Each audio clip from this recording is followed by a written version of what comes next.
पंडित जवाहरलाल नेहरू ने किया था, गांधी जी ने किया था, भीमराव अंबेडकर ने किया था, मौलाना अबुल कलाम आजाद ने किया था, मौलाना कासिम नानोतवी ने इस वतन अजीज के लिए अपनी गर्दनें कटाई थी।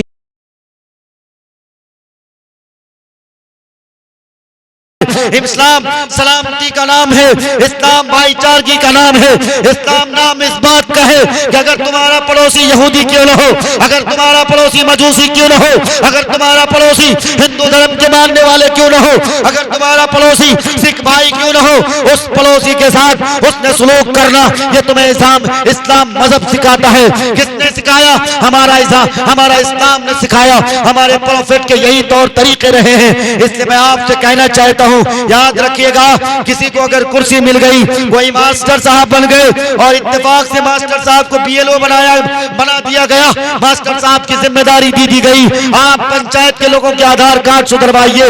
लेकिन मास्टर साहब भी बहुत बड़े हो गए, सरकारी तनख्वाह मिल रही थी, लेकिन बीएलओ की पोस्ट मिल गई। मास्टर साहब ने एक आधार कार्ड पे 50-50 रुपए और 250-250 रुपए घोंस लेना शुरू कर दिया। याद रखना मास्टर साहब, आपकी भी खैरियत नहीं होगी, आपको भी अल्लाह क्या जवाब देना पड़ेगा।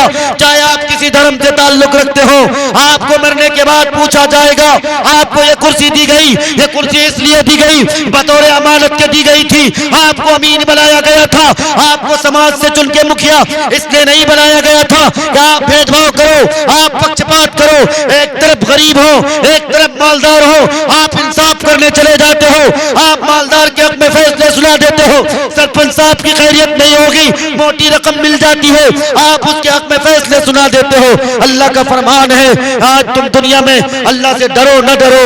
अल्लाह ने फरमाया, वलक़द खलक़नल इंसान व नअलमु मा तुवस्विसु बिही नफ्सुहु व नहनु अक़रबु इलैहि मिन हब्लिल वरीद। ऐ इंसान, ऐ आदम की औलाद, ऐ उम्मत मुहम्मदिया, कान खोलकर सुन लो, मैंने तुम्हें पैदा किया और मैं जानता हूँ कि तुम्हारे दिलों में कैसे कैसे विसाविस पैदा होते हैं, कैसी कैसी तदबीरें इख्तियार होती हैं। तुम बैठते हो तो क्या सोचते हो, तुम सोते हो तो क्या सोचते हो, तुम्हारी खलवत की जिंदगी कैसी होती है, तुम्हारी जलवत की जिंदगी कैसी होती है। इसलिए याद रख लेना, कान खोल के ये बात सुन लो, अल्लाह से डरो। अल्लाह ने मजीद आगे फरमाया, वनहनु अक़रबु इलैहि मिन हब्लिल वरीद। तुम क्या सोचते हो नौजवानों, रात की तन्हाइयां होती हैं, रज़ाई के अंदर घुस जाते हो और मोबाइल फोन का गलत इस्तेमाल करते हो, अपनी बहनों की इज्जत को रोनते हो, नौजवान लड़कियों से फोन पे गप्पाशी करते हो। याद रख लेना, अल्लाह ने फरमाया, तुम दुनिया की नजरों से ओझल हो गए, लेकिन अल्लाह की नजर से ओझल नहीं हुए। अल्लाह तुम्हारी कड़ी निगरानी कर रहा है, फरिश्तों के जरिए से भी निगरानी हो रही है। ये मोबाइल फोन के कैमरे हमें कैद कर रहे हैं। क्या अल्लाह का कैमरा इतना कमजोर है? अल्लाह ने जो हमारे दरमियान किरामन कातिबीन को मुक़य्यद कर रखा है, अल्लाह हमारे दरमियान अल्लाह खुद निगाह डाले हुआ है। और अल्लाह ने फरमाया, वनहनु अक़रबु इलैहि मिन हब्लिल वरीद। अल्लाह कहता है, मैं तुम्हारे शय रग से भी ज्यादा करीब हूँ। इसलिए मेरे दोस्तों, मेरे कलमा शरीक भाइयों, हमारी और आपकी जिम्मेदारी होती है कि जिस तरह से हम माँ बाप को देख के एहतियात करते हैं, लिहाज करते हैं, ऐसे ही हम जब तन्हाई की जिंदगी में हो, रात की तन्हाइयाँ हो, हमारे हाथ में एंड्रॉइड मोबाइल हो, हमारे हाथ में मोबाइल फोन हो, एक तरफ व्हाट्सएप यूनिवर्सिटी हो और एक तरफ फेसबुक के दौरा हो, याद रखिएगा, इन दोनों एप्लीकेशन के गलत इस्तेमाल से बचिए, इसके मिसयूज से बचिए। एक तरफ तो यह है कि आपको दहशतगर्दी की गुलामी की जंजीर में जकड़ दिया जाएगा।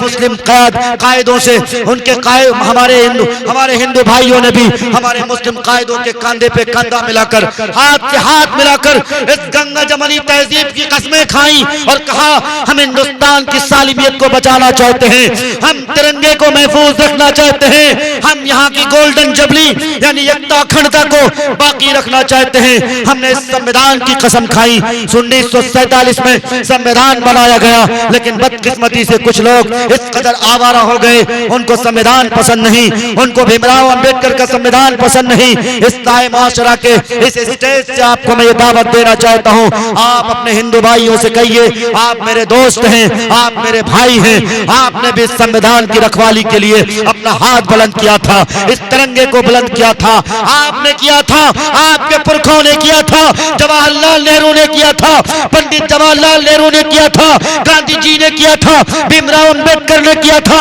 मौलाना अबुल कलाम आजाद ने किया था, मौलाना कासिम नानोतवी ने इस वतन अजीज के लिए अपनी गर्दनें कटाई थी। सैकड़ों उलमाए दीन पर तक खैबर के दरख्तों पे उनकी गर्दनें लटकाई गई थी। कौन थे ये उलमा, किस लिए इन्होंने ये काम किया था? हमारे भविष्य के लिए क्या था, हमारे मुस्तकबिल को ताबनाक के लिए क्या था। लेकिन बदकिस्मती से आज हमारे इस वतन अजीज को नफरत की चिंगारी लग गई है। हम मुसलमान हैं, हम इस्लाम के मानने वाले हैं, हम कुरान के पैगाम को पूरी दुनिया में उजागर करेंगे और हम लोगों से ये कहेंगे हम मोहब्बत वाले लोग हैं। अगर कोई नफरत की चिराग जलाएगा, अगर कोई नफरत की दिया जलाएगा, इंशाअल्लाह हम मोहब्बत के चिराग जलाएंगे और उस नफरत के चिराग को मिटाएंगे, बुझाएंगे। अहद लेते हो ये? इंशाअल्लाह बोलो, सभी लोग हाथ उठा के बताओ इंशाअल्लाह। मेरा ईश्वर, मेरा मालिक, मेरा अल्लाह, मेरा खुदा वो है, एक है और वो अल्लाह है।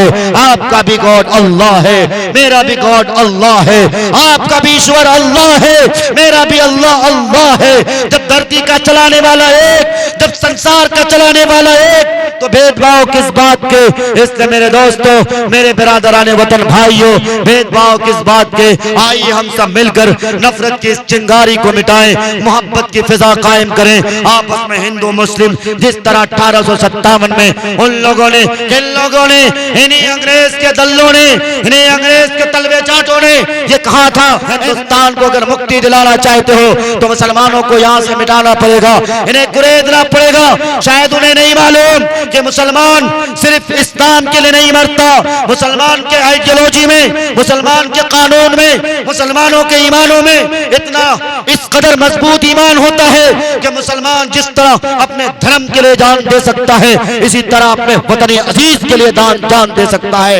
एक बार जरूरत पड़ी थी, हमारे पुरखों ने इस वतन अजीज के लिए अपने सर पे तिरंगे, अपने सर पे तिरंगे को कफन के तौर पे बांधा था। हम उन्हीं की औलाद हैं, हम शाह वलीउल्लाह की औलाद हैं, हम कासिम नानोतवी की औलाद हैं, हम टीपू सुल्तान की औलाद हैं। हमारे रगों में टीपू सुल्तान का खून दौड़ता है, हमारे रगों में कासिम नानोतवी का खून दौड़ता है, हमारे रगों में अबुल कलाम आजाद का खून दौड़ता है, हमारे रगों में भीमराव अंबेडकर का खून दौड़ता है। इसलिए अगर जरूरत आन पड़ी फिर से इस हिंदुस्तान को अगर गुलामी की तरफ रमा दमा किया गया तो इंशाअल्लाह हम तिरंगे को फिर से सब अपने सर पे कफन बांधेंगे, सरहद की हिफाजत करेंगे, तिरंगे की हिफाजत करेंगे। इस हिंदुस्तान से गंद जमनी तहजीब को मिटने नहीं देंगे मेरे दोस्तों, मेरे कलमा शरीक भाइयों।